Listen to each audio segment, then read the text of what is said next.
reaching out across the USA.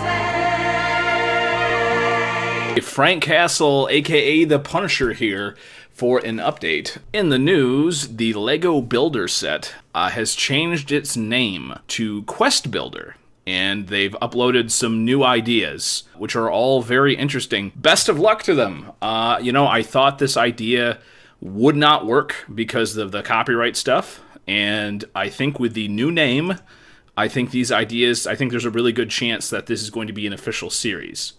And so best of luck to this person.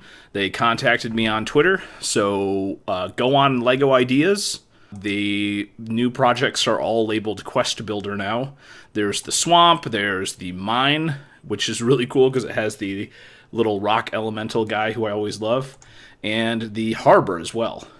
Again, check out the previous video if you don't know what I'm talking about with the Lego Ideas Quest Builder line. Now, for the people that sometimes avoid the Wizards website because a lot of the stuff that they put up there is, confusing, and you don't want to deal with the Unearthed Arcana stuff, you're really going to want to check out their most recent one for traps. Now, even though this is playtest material, and I know a lot of people out there don't want to deal with playtest stuff, I think the traps one is really good because it really gives you a lot of ideas.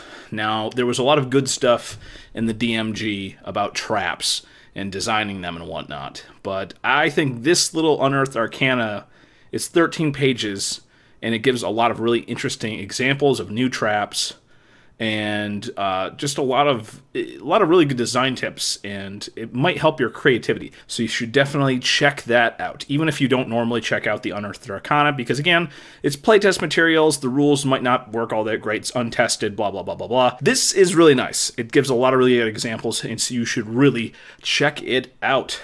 Also, the Dragon Plus, there is an amazing free adventure called The Barber of Silvery Moon. This is a really lovely adventure. There's nothing in there that's going to stop you from putting it in pretty much any adventure. I started running this really nice little illustration by Jason Bradley Thompson. I think it works best if your party is 6th level. Let's just say if somebody in your party has a lot of information about the Feywild, fey creatures and stuff like that, but you're stuck in a town and maybe not dealing with those sorts of creatures, this is a really good little session. It should maybe take about 3 sessions to do if your characters get really set into it, and so about 3 2-hour sessions. You might be able to get this thing done in one really long session if you have like a 4-hour session and your guys kind of buzz their way through it. Really interesting stuff. I love the illustrations. It's a nice little adventure, and you should definitely check it out. One note, if you are having trouble getting the PDF, let's see if it'll actually work right now. No, the Firefox does not let you download the PDF. If you use a different browser, for example, I went and used the Chrome browser, then it did allow me to download the PDF. Now, I'm not sure if this is something to do with my settings or something like that. I don't think it is. I think it might be borked. So if you're having troubles getting the PDF in Firefox, the only workaround I have been able to find is to use another browser. Now, finally, the miniature of the day is a cheap miniature that I actually just happened to find. I moved recently, and I thought I lost this little guy. This is a dollar store miniature, and of course, this is a Hulk miniature. It's an official Hulk miniature. I got this for actually less than $1 at the Dollar Tree store, I believe. I'm not exactly sure. It was either the Dollar Tree or the Family Dollar, so one of those. Anyways, they have a bunch of these Hulk figures in stock. Some of them are regular green Hulk. Some of them are the red Hulk. But they come on a base, which is the same size as, well, a little bit smaller. But it's basically on a large base already. And it's just a nice little miniature because if you give it a quick paint job, it could be an ogre, or in this case, I kind of painted it to look like a frost giant. So I thought that was really neat. I'm going to be doing more videos on cheap miniatures coming up because apparently people love those.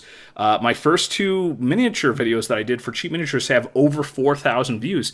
That's crazy. So obviously there is a small audience for people who are interested in finding some cheap miniatures for D&D. That's awesome. I'm going to be doing ones on the Warcraft miniatures, and I'm going to be also doing a video about the Mage Knight. And I think coming up this weekend, I'm going to be doing a quick discussion of the Tube miniature.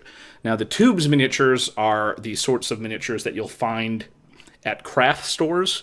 I know they sell them at Michael's, and I know they sell them at the Hobby Lobby. I just wanted to say, it's 700 subscribers. That is crazy.